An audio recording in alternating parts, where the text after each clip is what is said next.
రాజన్న సిరిసిల్ల జిల్లా చందుర్తి మండలం జోగపూర్లో గౌడ సంఘం గౌడ యువసేన ఆధ్వర్యంలో సర్దార్ సర్వాయి పాపన్న గౌడ్ విగ్రహ ఆవిష్కరణ ఘనంగా నిర్వహించారు. గీత కార్మిక సంఘం రాష్ట్ర working president Sampunuri Mallesham, Goud senior న్యాయవాది జేఏసీ కన్వీనర్ తిరుమల్ గౌడ్ సర్పంచ్ షాహనాజ్ సమీర్ ముఖ్య అతిథులుగా హాజరై విగ్రహాన్ని ఆవిష్కరించారు.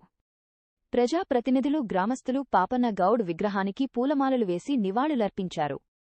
అణగారిన వర్గాల ఆత్మగౌరవానికి పాపన్న గౌడ్ ప్రతీక అని ఆయన ఆశయాలను ప్రతి ఒక్కరూ కొనసాగించాలని వక్తలు పేర్కొన్నారు.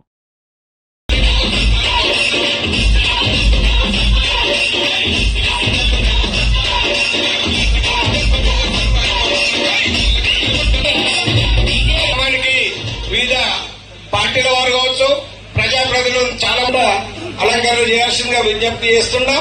గోల్కొండలు వెళ్ళిన ఒక బహుచర చక్రవర్తి మరి రాజ్యమైన మనం దగ్గర నాయకులకు నాళ్ళు అయినటువంటి సర్వాయి పాపన్న విగ్రహం ఏర్పాటు చేసి ఎంతో స్ఫూర్తిదాయకం. పల్లె చిన్నదే గాని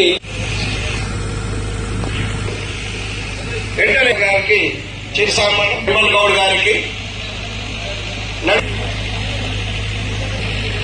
మల్లేశన్న గారికి శాలువాతో సన్మానం చేయండి. వారు మరి